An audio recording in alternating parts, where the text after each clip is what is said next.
In this episode, I cycle the TECO Auburndale Trail and take a closer look at the Trailside Fit Trail, the Florida Polytechnic campus, Lake Ariana, the historic Baynard House, and the Auburndale City Park, including the old train depot, the Butterfly Garden, and City Hall.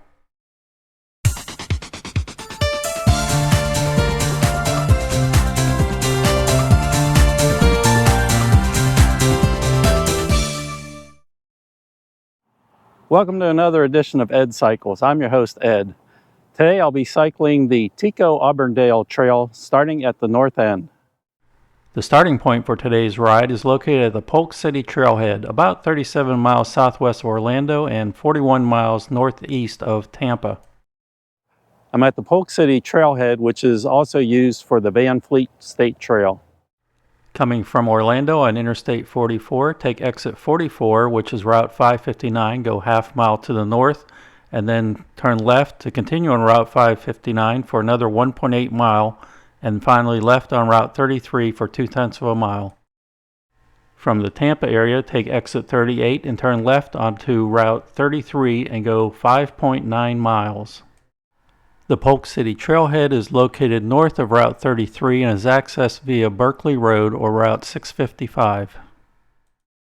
This trailhead has an ample gravel parking area, a picnic shelter, an informational board, and a water fountain for both humans and their pets. The Polk City Trailhead does have a restroom, however it is not located right at the trailhead. It is located on the Van Fleet Trail at a half mile north of the start of the trail. It is a vault toilet. Some would call it a primitive toilet. If you're not sure what that is, think outhouse. On today's ride, I'm going to start at the Polk City Trailhead and head south on the TECO Auburndale Trail.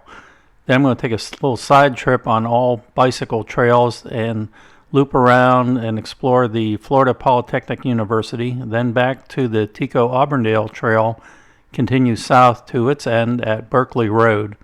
And then I'm going to continue on local roads around Lake Ariana and into the city of Auburndale itself and have a look around, and then back the way I came to the trail and all the way back up to Polk City. It's a great day for a bike ride.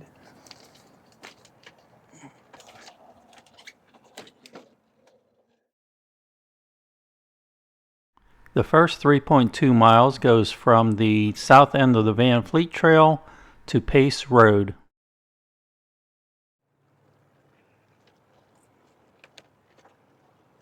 Today's route begins in Polk City. Polk City is located within Polk County. Polk City was named after the county, and the county was named after the 11th U.S. President, James Polk.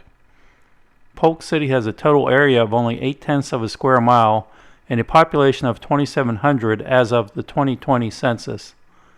Nearby attractions include Fantasy of Flight, Safari Wilderness, and the Holochi Wildlife Management Area. There's a fitness area right here beside the trail if cycling is not enough for you, with multiple stations and instructions on how to do it properly.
A sign earlier on the trail called this the Polk City Trail, and perhaps technically that section of it is because that section at the beginning of this route is within the Polk City limits.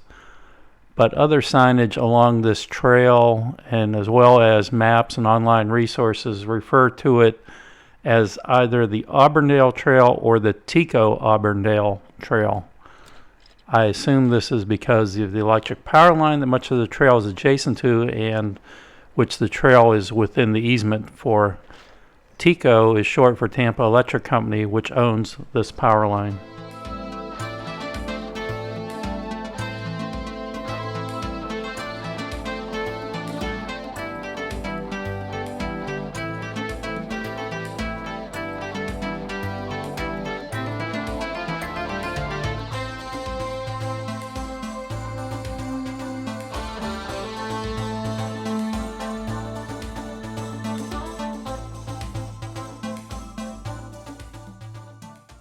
I'll go along Pace Road for about 1.3 miles, turn right onto Research Way and go 0.6 of a mile, and finally onto the FPU campus, where I'll loop around their campus and then go back the way I came in and back out to the TECO Auburndale Trail.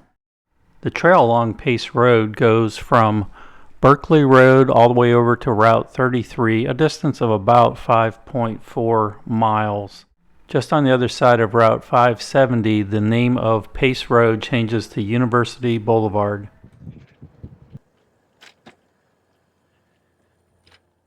I'm now going to go across University Boulevard to continue on the bike trail that goes along Research Way.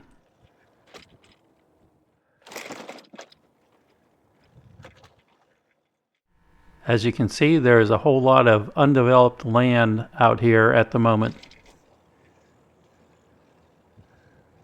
I'm going to branch off the bike trail here to go across the street and into the Florida Polytechnic University property. Florida Polytechnic University is located near to Polk City, but it is within the city limits of Lakeland. It is a public university and the 12th of 12 educational institutions in the State University System of Florida. It focuses solely on STEM education, which is short for science, technology, engineering, and mathematics. Prior to becoming FPU, it was a branch campus of the University of South Florida. In 2014, it began operations as Florida Polytechnic University. This first building that I come across is the Student Development Center, and it is the center of student physical fitness. This 8,600 square foot building was designed to echo the shape of the university's mascot, the Phoenix. Now cycling past the student residence halls.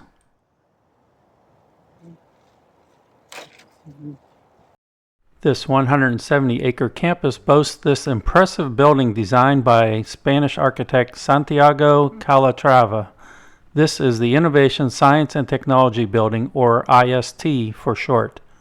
It houses robotics, cybersecurity, cyber gaming, and 3D printing labs. FPU is also the first university with a totally digital library. This IST building is the one that is readily seen from Interstate 4, and some might say it looks like it could be a Starfleet Academy building. While visually stunning, the IST building features a steel trellis or pergola that surrounds the entire building, both above and around the entire outside.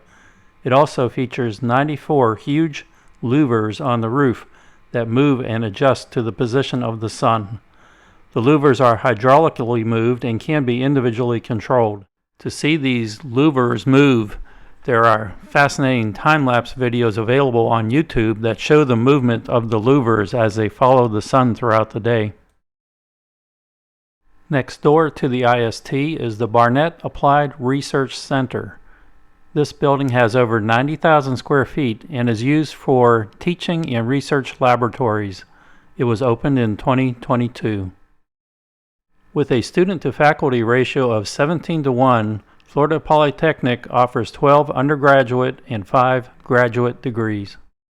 Having looped around the Florida Polytechnic campus, I'm now making my way back along Research Way, and then University Boulevard, which becomes Pace Road, back to the TECO Auburndale Trail, where I will turn south and continue along the TECO Auburndale Trail. Back on the main trail today, I will continue south and go through the Lake Myrtle Sports Complex area and continue to the trail terminus at Berkeley Road. I'm cycling past the backside of the SunTrax test facility. Unfortunately, can't really see much of anything. Got this tree buffer here. The SunTrax test facility contains 475 acres of land and was developed by the Florida Department of Transportation and the Florida Turnpike Enterprise as a research facility for roadway technologies such as new toll systems, driverless vehicle systems, and collision avoidance systems.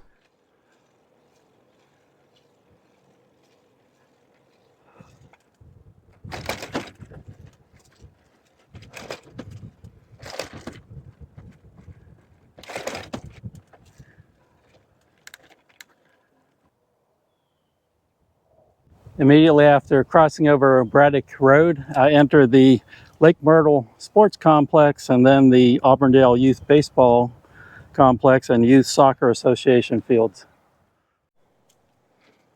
The Lake Myrtle Sports Complex currently has 11 soccer fields, including one championship soccer stadium and 9 collegiate-sized baseball fields. This complex also includes the Florida Youth Soccer Association, the Polk County Tourism and Sports Marketing, and the Polk County Sports Hall of Fame.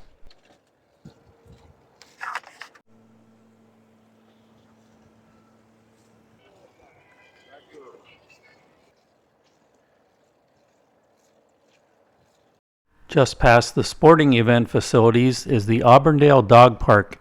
It features exercise equipment for dogs and has a separate area for small dogs and separate area for large dogs. At the northwest corner of the intersection of the trail and Denton Avenue is this trailhead. It features plenty of free parking, picnic tables, permanent restrooms, and a water fountain. Continuing along the trail, it's only another 0.6 of a mile to get to the end of the trail at Berkeley Road. The trail ends here at Berkeley Road. It's been going parallel to it the entire length, but at this point it curves and goes right into Berkeley Road, and that's where it ends. So I'm going to go across the street and down Dean Road to get over next to Lake Ariana and loop around the lake. To continue on my route today, I'll go across Berkeley Road and along Dean Boulevard, turn left onto Lake Ariana Boulevard, and follow Lake Ariana Boulevard about 3/4 of the way around Lake Ariana, and then down Main Street and around Lake Stella to get to the historic Baynard House.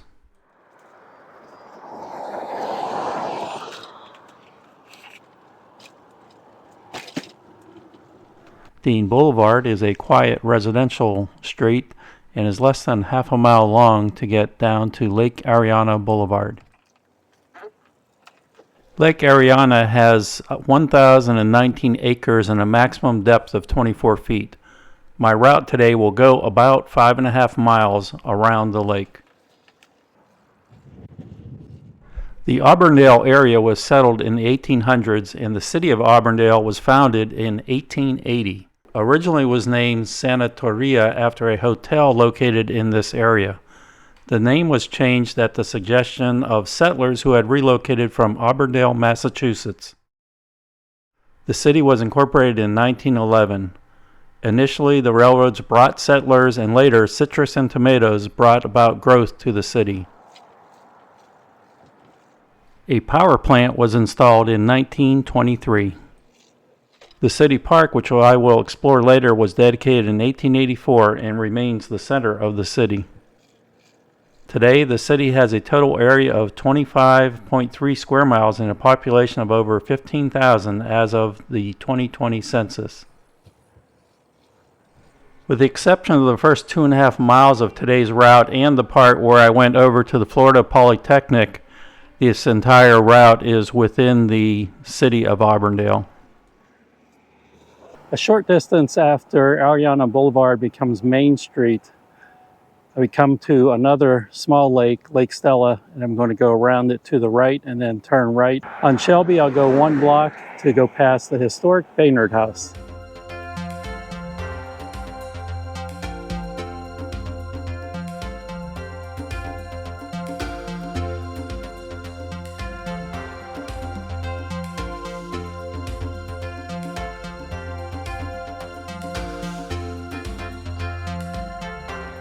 Located on the corner of Shelby Street and Westlake Avenue, this house was built in the folk Victorian style in 1894.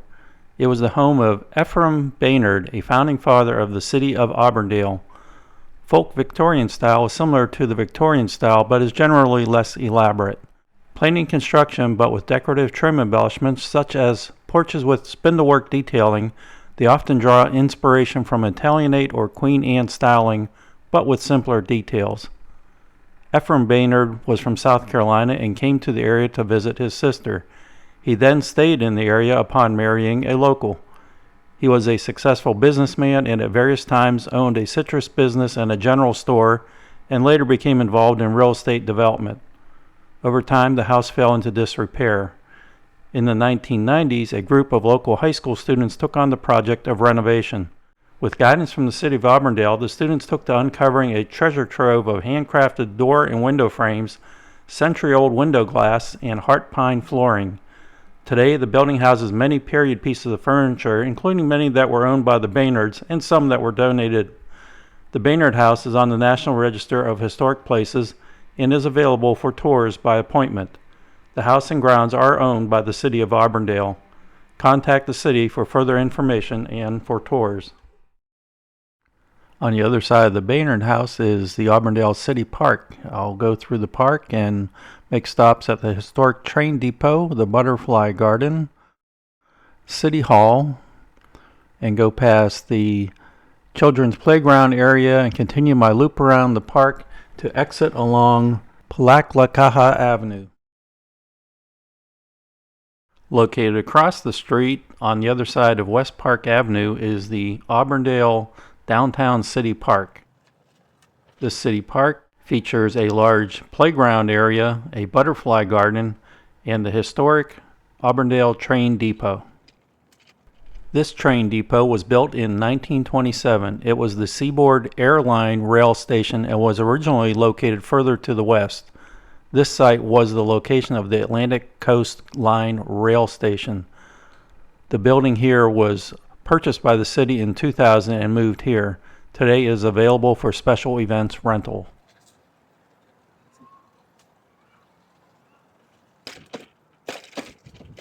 At the west end of the park is the Butterfly Garden. This garden was made possible by the Rotary Club of Auburndale. It features over 30 different types of plants that were specifically selected to attract several butterfly species. All of the plants are Florida friendly, which means they minimize water and fertilizer usage. Some of the plants are butterfly specific breeding grounds. I'm sure it's quite a sight in the spring blooming season.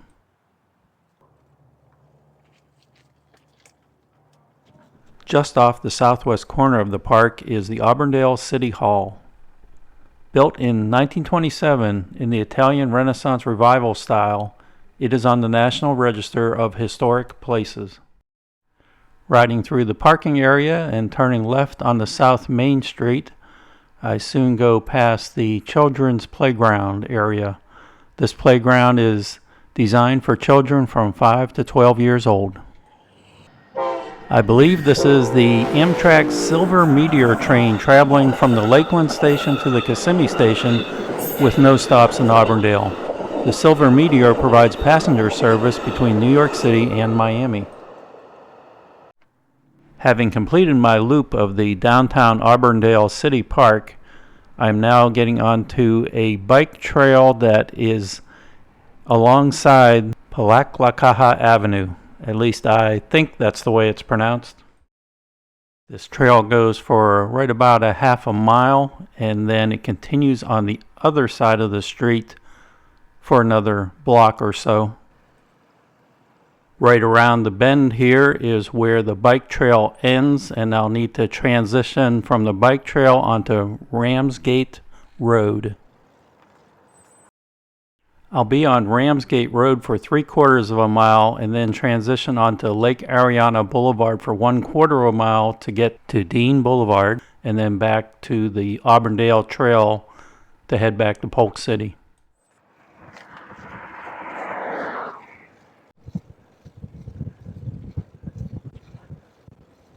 This area on the right-hand side is undergoing renovation by the City of Auburndale.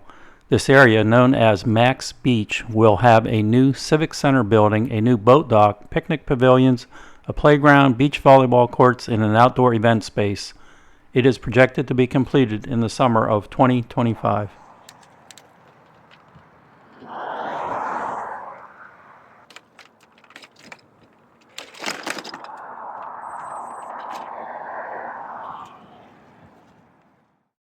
Once I'm back onto the TECO Auburndale Trail, it's 7.3 miles to get up to the starting point at the Polk City Trailhead.